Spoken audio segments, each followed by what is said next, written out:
Halo Bapak Ibu analis pengembangan kompetensi. Mungkin sebagian besar dari kita telah mengenal diagnosa organisasi pada pelatihan kepemimpinan. Namun, sebenarnya diagnosa organisasi juga diperlukan bagi pejabat fungsional, terutama bagi jabatan fungsional analis pengembangan kompetensi. Seberapa penting dan bagaimana implementasinya untuk menyusun rencana pengembangan kompetensi pegawai? Mari kita bahas bersama. Mendiagnosis permasalahan pengembangan kompetensi pegawai dalam organisasi dapat dilakukan melalui berbagai cara. Yang pertama, analisis sistem terhadap organisasi atau instansi atau unit kerja di mana salah satu bagian atau komponen dari organisasi tersebut adalah sumber daya manusianya.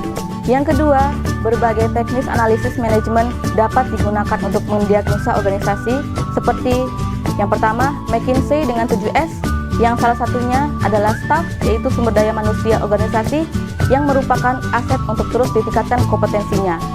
Yang kedua adalah SWOT dengan memasukkan faktor SDM jika dinilai sebagai salah satu kelemahan internal organisasi. Yang ketiga adalah fishbone atau tree diagram juga dengan memasukkan SDM jika dinilai sebagai salah satu kelemahan internal organisasi.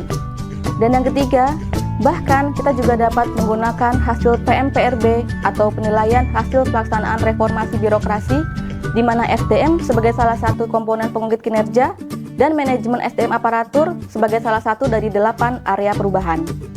Untuk memperkaya diagnosa organisasi dan proses analisa kompetensi SDM, kita dapat melakukan studi tiru atau benchmarking ke instansi atau organisasi lain yang relevan baik di dalam maupun luar negeri, yang secara berkelanjutan melakukan pengembangan kompetensi SDM-nya.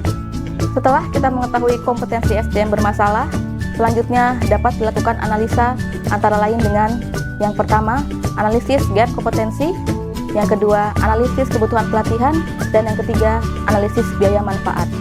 Pada video kali ini, kita akan membahas tentang analisis gap kompetensi.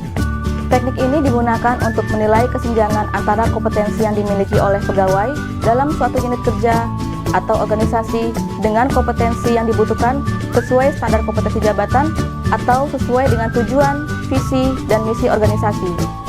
Prosesnya mencakup identifikasi kompetensi yang diperlukan, evaluasi kompetensi yang ada, dan menentukan gap atau kesenjangan antara keduanya. Dari sini dapat diketahui di mana fokus pengembangan kompetensi harus ditempatkan.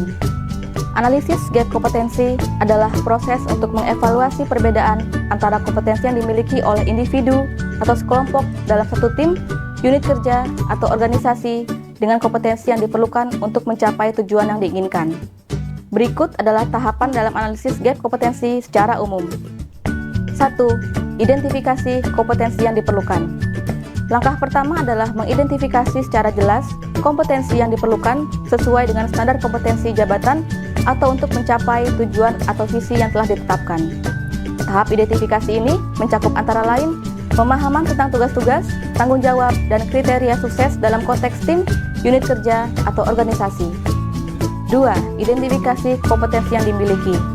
Selanjutnya, dilakukan identifikasi kompetensi yang sudah dimiliki oleh individu, kelompok dalam satu tim, unit kerja, atau organisasi. Tahapan ini meliputi antara lain penilaian terhadap keterampilan dan pengetahuan pegawai dan sikap yang relevan dengan tugas-tugasnya. 3. Pengumpulan data. Lakukan pengumpulan data melalui berbagai metode seperti observasi atau pengamatan, wawancara dengan pegawai yang bersangkutan, ataupun survei untuk mengukur kompetensi yang dimiliki pegawai saat ini. Selain itu, data ini juga bisa diperoleh dari evaluasi kinerja, feedback dari atasan atau rekan kerja, dan penilaian diri sendiri oleh pegawai atau self-assessment. 4. Perbandingan antara kompetensi yang diperlukan dan yang dimiliki. Setelah memiliki data tentang kompetensi yang diperlukan dan yang dimiliki oleh pegawai, selanjutnya dilakukan perbandingan antara keduanya. Identifikasi area-area mana saja yang menunjukkan adanya kesenjangan atau gap antara kompetensi yang sesuai dengan standar kompetensi jabatan atau kompetensi yang dibutuhkan untuk mencapai tujuan unit kerja atau visi organisasi. Bapak Ibu analis pengembangan kompetensi, demikianlah salah satu tools yang dapat digunakan untuk mendiagnosa organisasi melalui analisis gap kompetensi. Sampai jumpa lagi di video berikutnya. Salam kompeten bagi para pejuang kompetensi.